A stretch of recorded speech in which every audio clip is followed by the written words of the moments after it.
You're wondering how to have an excellent cruise experience as a solo traveler. Well, I'm going to show you the things that I do to make it go more smoothly, less stress, less overwhelm. Everything from pre-embarkation to when I leave the ship for the first time in a port. I'm on a cruise right now, and so I've been capturing some video to show you.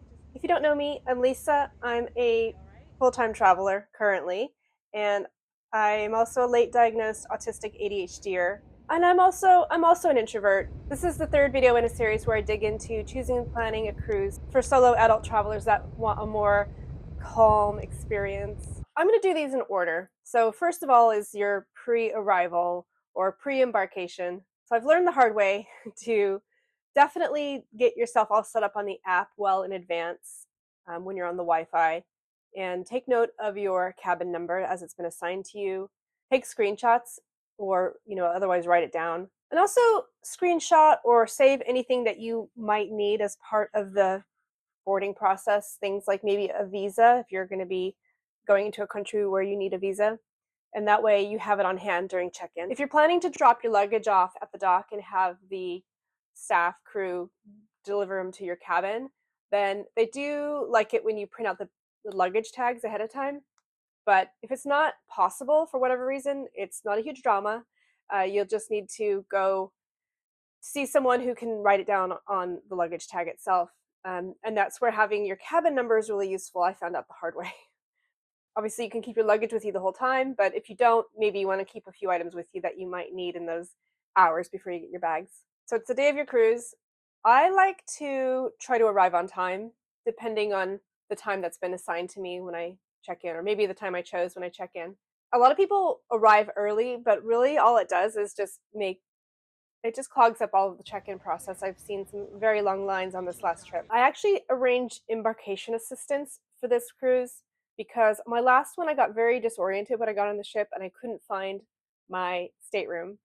And I just wanted to avoid all of that. And also, I have a leg that doesn't do well with standing very well because of the circulation. So I just thought, let's just see how this works. Between arrival at the port and actually meeting the staff member that was going to escort me was not a smooth process, but we're not dwelling on that. But ultimately it was worth it. I didn't have to stand in this long line for very long, and they escorted me through the check-in process, and then the airport-style security, and then the immigration, which was honestly all very, very straightforward. Once you get past check-in, it's easy. And then onto the ship. Every cruiser has to do the emergency assembly station stop as well, so I was guided to that. Once I'm on board, I like to find my cabin, at least find out if it's ready. So now, I did ask the person where I could find my particular deck, and the answer I got wasn't entirely clear, but I could tell they were keen to get back out and help more people, so I let it go. That's where things got a little interesting this time, again.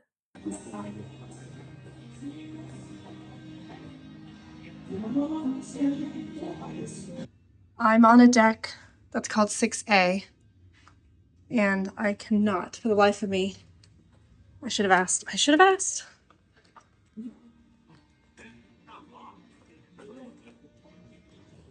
Okay, well, it's definitely not straight ahead, so let's start again. I have a feeling it's up some stairs. I found the library.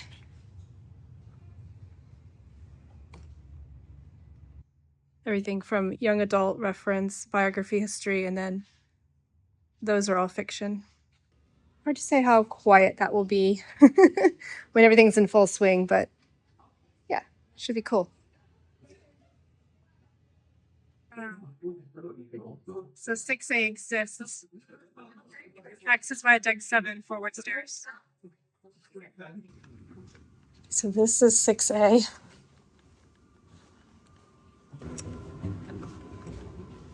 Found my cabin. It's always just a little bit overwhelming because there's so many steps that happen right after each other when you're getting on a ship. So yeah, basically I ended up exploring the ship instead. I'm curious if you've considered a solo cruise, and if so, where you would go. What does your dream solo cruise look like? Also, if you have any questions for me, I love answering questions. Please share those in the comments below.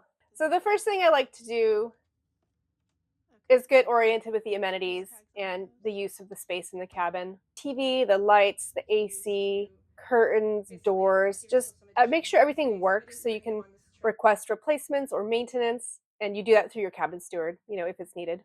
Was also going to suggest that if you want a kettle to make tea or a coffee machine, you can request that normally from your room steward. A lot of cruise lines are providing a key card holder by the door, which is super handy. The times I don't use it, and then I can't find my key card, so definitely using it. Also, it's a really good idea to double check the location of the stairs nearest you. For example, I didn't see these other back stairs until I looked at this diagram. So while I was chilling out in the cabin, I noticed that we were starting to move. And it's always really fun to go start walking around the outside when we're leaving the port. Cruises, they make a big deal of the Sailaway. Usually they have some kind of party outside. And this, I know, very common. There's like a DJ by the pool. Even though it's not exactly my vibe, it's always nice to just sort of walk around and experience it. So the Sailaway party might not be your vibe. It's not mine really, but I would have liked to have at least had a visual of what it was like because I keep missing it. But yeah, it's really great to walk around and sort of see the changing landscape as the ship is leaving, because this could be the last time you see land for a while. If you haven't already, at some point you might want to put your phone into airplane mode if you perhaps were on some kind of Wi-Fi and will be catching some high data charges. I guess this is where I can mention that I have two eSIM cards on my phone right now. So I bought one with just a little bit of data, and then I sort of thought, well, what if I get more? At the airport, they had a duty-free deal, so I got that, and I've actually been pleasantly surprised. I've had the eSIM working even when I'm out to sea. Obviously not too far out. It hasn't worked consistently, but I can see from the map that when we're close enough to land that there's definitely a signal. So that's been pretty nice. The cruise lines have a Wi-Fi package, but it's very expensive, something like 35 US dollars a day. And I got this one eSIM was 40 gigabytes, and I think I paid about, let's say, $50. Another thing to do on the first day is to really orient yourself. I like to get a sense of obviously where the nearest stairs are and to get outside and see where the nearest fresh air is, because that can be really useful if you have one of the cabins that are either inside or like I have, which is an ocean view. There's no there's no direct access to outside air. I like to find out where the dining areas are and also customer service, because that's a place you stop by for various reasons. Usually for me, it's because I've lost something, so this lost and found. Depending when you board as well, you can have some lunch, and those usually can be pretty busy, but it's also a chance to see like where the less busy places are. So I've definitely identified a few. The cruise line will tell you if there's things that you should do on your first day. So if it's a matter of like reconfirming any reservations in specialty restaurants, or in my case, I had mentioned a couple food sensitivities, so they suggested I stop by and speak to restaurant manager, um, which I didn't do. But it's one of these things where I think I can visually identify. So if I'm in the buffet, it's no problem. And then if I'm in the dining room, I can just speak to a waiter who will know how everything's prepared, or at least they can find out. A lot of other cruisers will advise you to learn the layout of the ship, but I think that's ambitious for a first day. I think that give yourself a couple days, because yeah, I mean the first day or two I just take it very, very easy if possible. It can be really tiring when you're taking in all this new information and figuring out a new way of life and new routines. And actually sometimes those routines can change every day depending on whether you're at sea or in a port. The main thing you want to do is be able to get back to your cabin, and that's just if you're really tired or disoriented, or maybe you had a couple cocktails.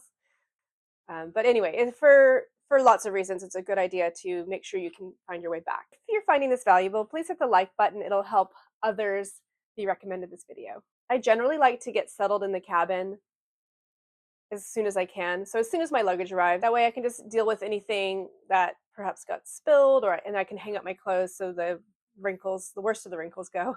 Although I'm not that worried about it.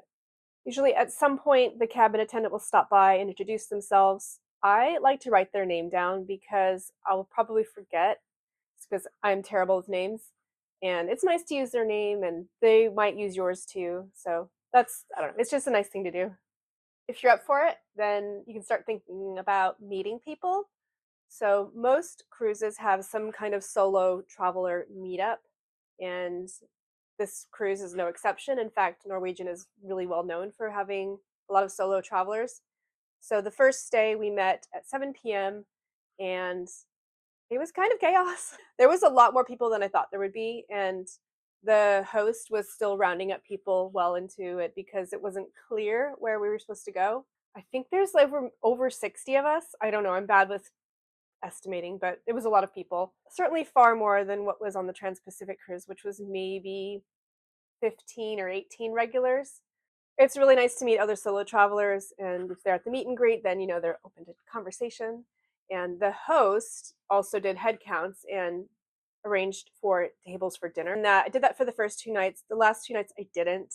Actually, we had some rough weather, and so I couldn't talk to anybody. So in my last video, I mentioned that cruises always have a Facebook group, and Cruise Critic does a roll call. So I know that Cruise Critic had a meet and greet yesterday, which I didn't go to. I don't have the social battery to do all of the gatherings, but I've also found it pretty easy to find other solo travelers just around the ship, either out walking or, sitting near each other in the buffet. It's pretty easy to see who's by themselves. And last night I felt well enough to go sit in the bar for a bit and sat next to another lady and we had a nice conversation. Once you know a couple solo travelers, it feels like it's easy to get introduced to the other ones, so it's fine. I think the main takeaway here is to get out there a little early in the cruise when people are still figuring out who's who. It's just maybe a little bit easier than halfway through when people are more established and maybe they already have groups forming. The first time you exit the cruise ship, you're going to need definitely your cruise card. It's how they know who's on and who's not. And then you'll probably need some kind of photo ID. It might be mandatory. So I didn't realize that until I was already outside. The only thing I had with me was an expired driving license. And I showed it to the woman and she said, "Oh, that's fine." So I also make sure I carry my wallet with me. There might be rules about bringing water on and off the ship. Definitely there's rules about bringing food off the ship. So don't, I think is the answer. Always make sure you know when you need to be back on the ship. And in my case as well, there's a shuttle bus. So the last shuttle bus is at 4 p.m. from the next town over, and we're all aboard at 5:30 p.m. So that means I will go into town first and do my shopping and bits and wandering around. Probably try to get to the botanical garden and get back here. I've heard the port area has some nice spots, so I'll definitely have a wander around, but definitely not taking the risk of being trapped in the wrong town. When you leave the ship, if you don't have the printed one, there will always be some kind of board. So what I sometimes do is just take a photo of all of that information so I don't forget or get it mixed up with a different day. Like I said, numbers aren't my thing.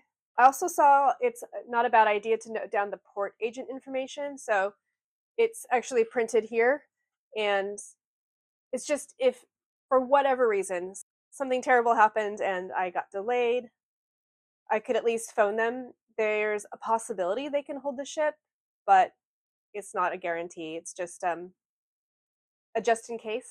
So anyway, I'm probably just going to take the printed one with me. It's just as easy. So as I mentioned, this is a series of videos, and the next one is going to be all about managing your sensory needs. So things like sleep and food and noise and smells while you're on a cruise ship. And I'll link that here. If it's not here for whatever reason, it means I either forgot or it's not out yet. I know that I've already identified several areas of the ship that I prefer not to walk through. If I've missed anything, let me know. Otherwise, I will talk to you soon. Bye.